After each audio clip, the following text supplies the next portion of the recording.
The grave of Ida Lewis.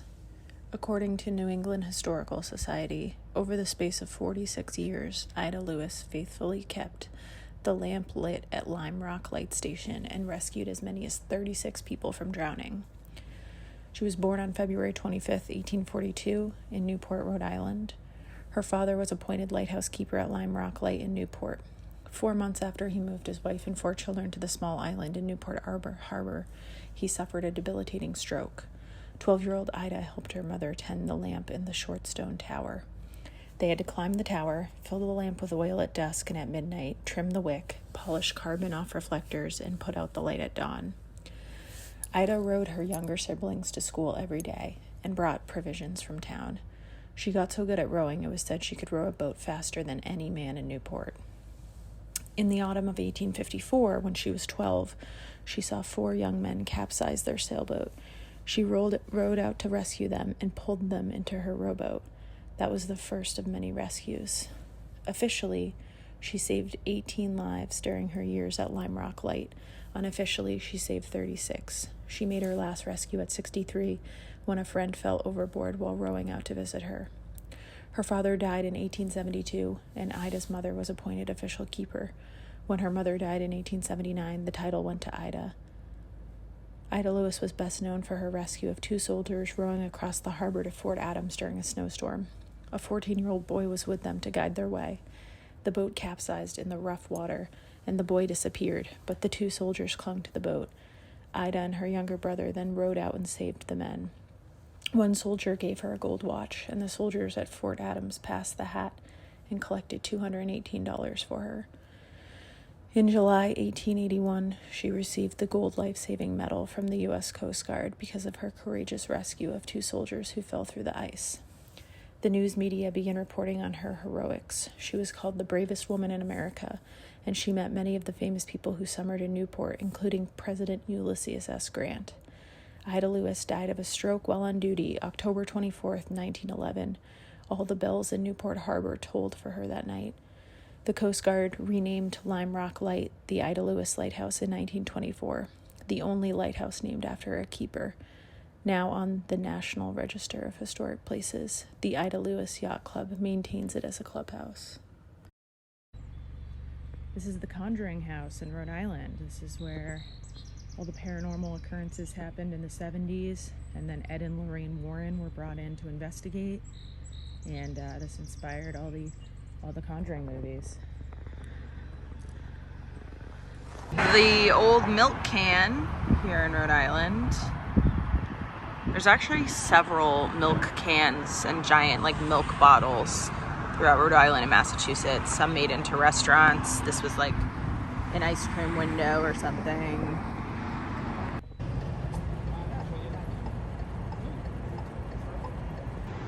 Downtown Providence.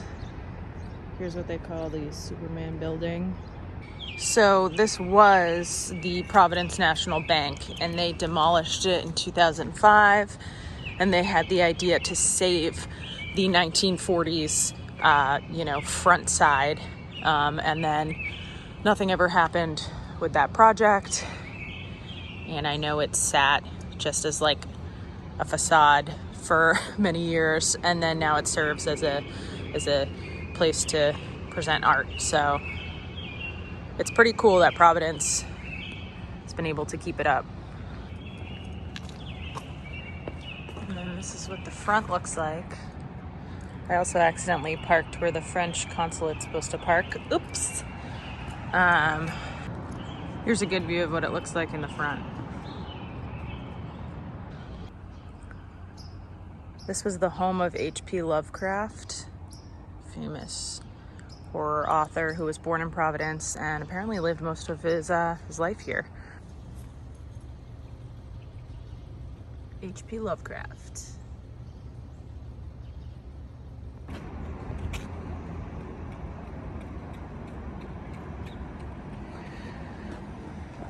So this is a totem gun. It's called the gun totem, I guess.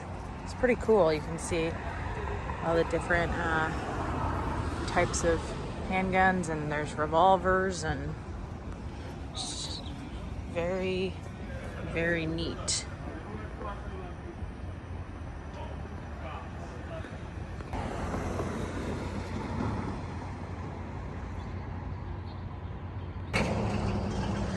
The steeple in front of you is the First Baptist Church in America, gathered by Roger Williams in 1638.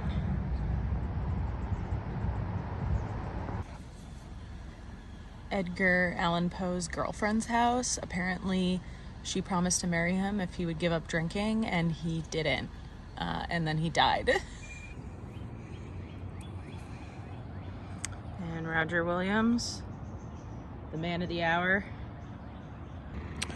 We're here on the hilltop of Prospect Terrace. So right here, this is Roger Williams. Then that is the Superman building, aka the Industrial National Bank building, built in 1927. Scanning along the Providence Biltmore Hotel from 1922. The Rhode Island State House. Enchanted Forest was a fairy tale themed amusement park that opened in 1971 here in Hopkinton, Rhode Island. Yeah, and it closed, I think, in like 2005 or something. The sign is pretty much the only thing that remains.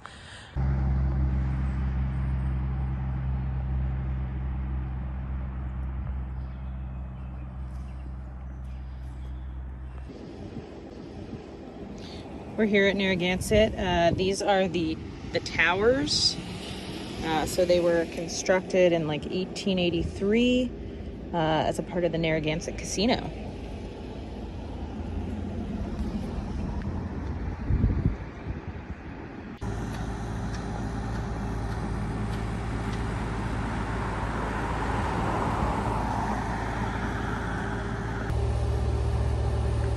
This cool Narragansett Casino entrance plaque.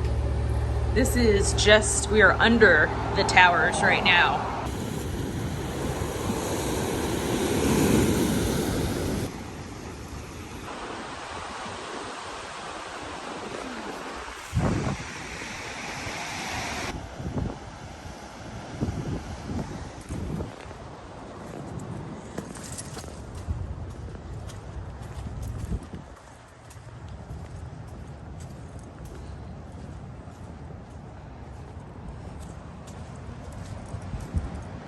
Wow. Here we are at Point Judith, southernmost tip of Rhode Island. This is as close we can get because it is active.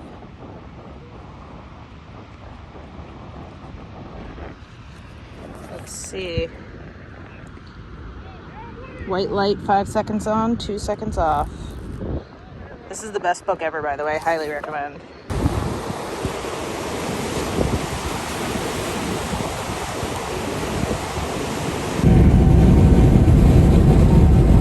Beach Lighthouse.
What's their definition of lobster house is what I need to know. Well, it says this was moved here in 1965, so maybe it was in 1965.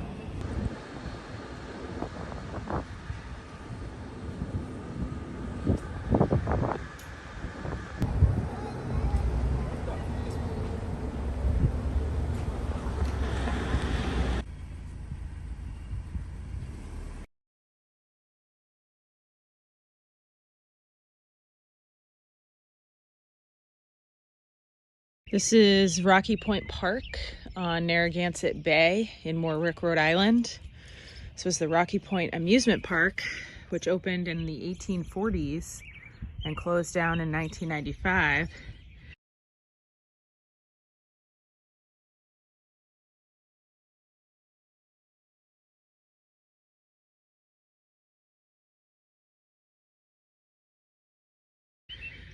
This was the Skyliner. So these are the original beams for that.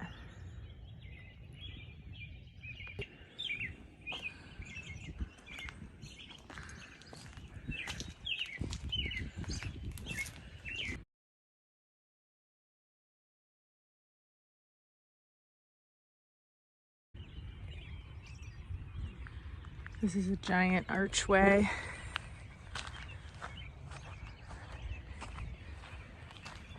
The arch. This 60-foot arch is one of 11 archways to understanding sponsored by General Foods during the 1964 New York World's Fair. It originally had an electronic message panel. It's pretty cool. Meet me at the archway. Wow. So this was the spot of the Saltwater Pool, which was actually filled using the salt water from Narragansett Bay. Original pool was built in the early 1930s, destroyed by the hurricane in 1938.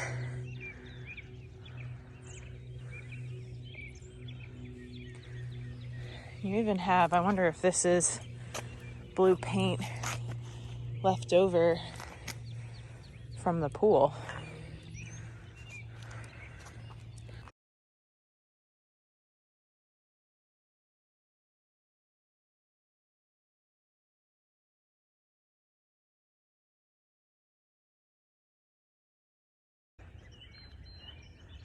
So right here was the House of Horrors.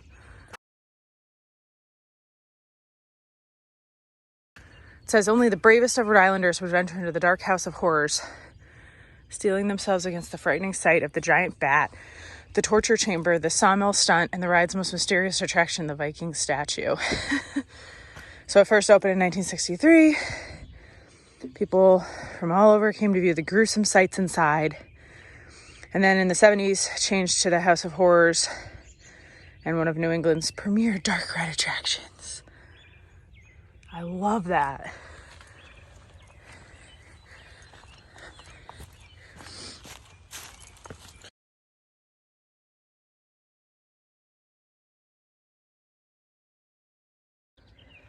So the first presidential phone call was spoken through 13 miles of wire from Providence right here to Rocky Point. That was on June 29th, 1877. Between Rutherford Hayes and Alexander Graham Bell.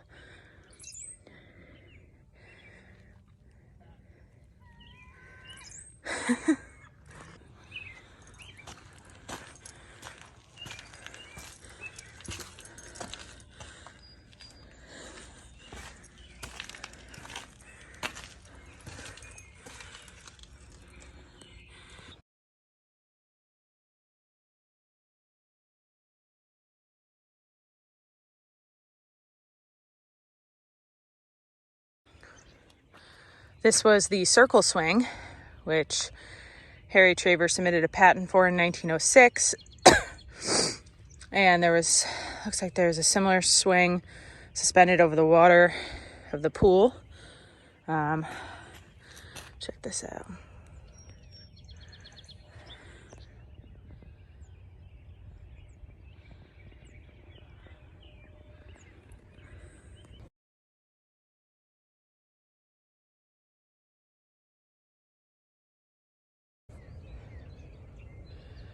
So there was professional baseball games played here on the park grounds. The most famous exhibition game at Rocky Point was September 27th, 1914, the game between the Providence Grays and the Chicago Cubs, and Babe Ruth was pitching for Providence.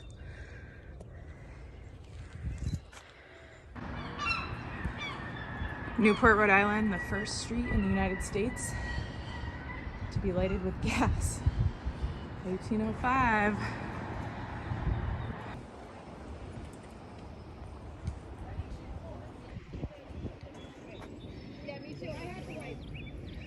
We are here, and we will continue all the way down, and we parked over here. Here. Oh, we parked like here.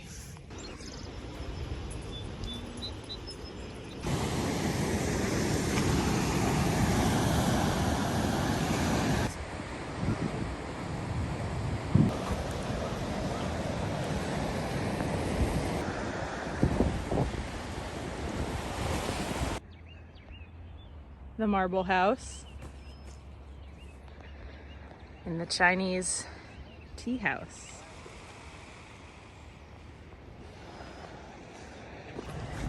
Ooh. Yo, that's cool. That's good luck. Can't wait to enter that thing. Is that easy?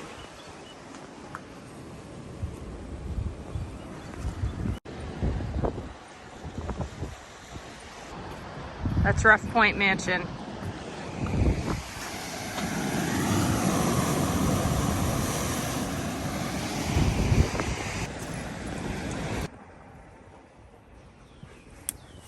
Rose Cliff. Oh, Rock Cliff. Wait. Which one?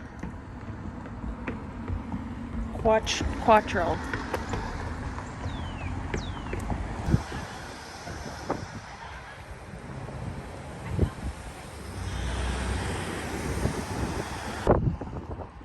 We are checking out Jamestown. Here is the Newport Bridge.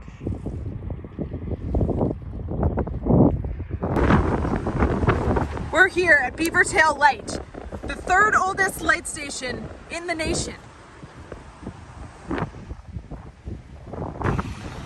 You are looking at the West Passage, one of two entrances to Narragansett Bay, New England's largest estuary. She's choppy. What resembles a submarine on the surface just over a mile southwest of this point is all that remains of the Whale Rock Lighthouse.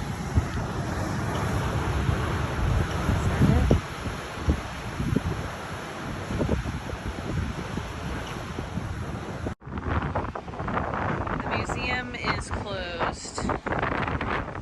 The assistant keeper's house.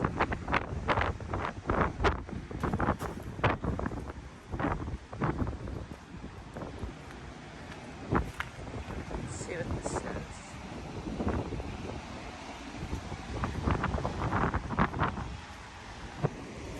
The 1749 foundation. Below this concrete cap sits the stone foundation of Beavertail's 1749 lighthouse.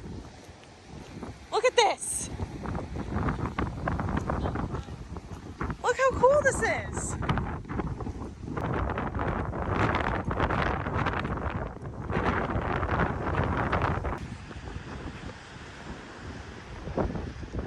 Where?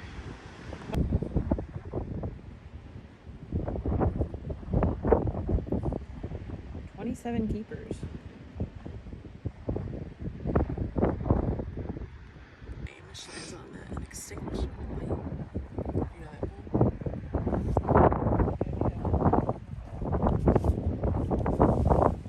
that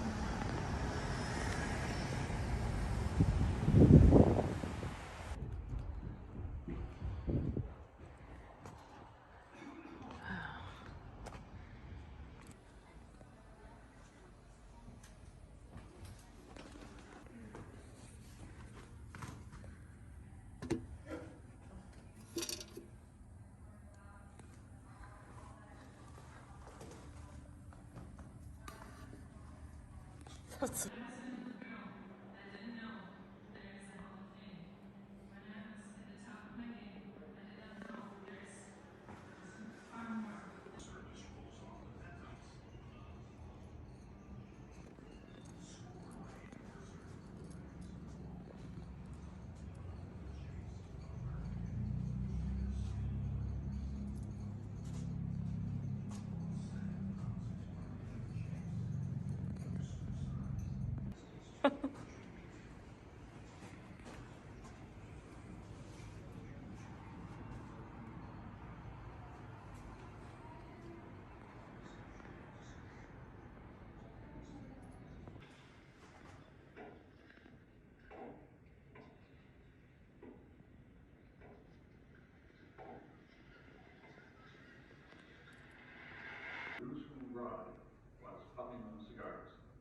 was the Gilded Age of Newport. Over the years, the club in this room fell into disrepair. It was used by the Navy in World War II, and this room was closed to visitors and used as the curator's office, as well as for the storage of artifacts, library books, periodicals, and publications. As part of the phased restoration and renovation of the museum, a large table in the center of the room is designed by the campfire and literally what was called the conversation room. The color scheme was a finely carved fireplace mantel, ceiling, walls, and trim, determined by paint analysis. All of the chairs and tables are carved literally furnishings of the museum building.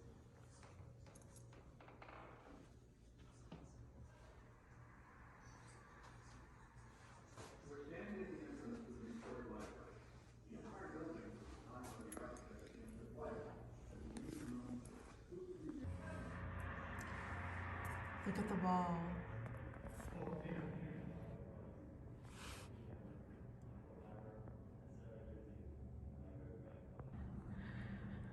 This is the rejected slab that was to go alongside JFK's grave. There was going to be a series of panels with his whole quote. And then the idea was rejected, and now it's chilling in Newport.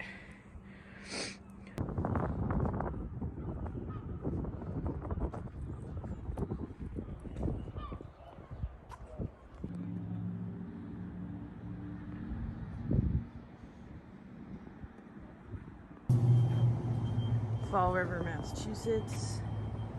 The Lizzie Borden Bread and Breakfast. You can stay here apparently. Top 10 haunted places in America. Cool.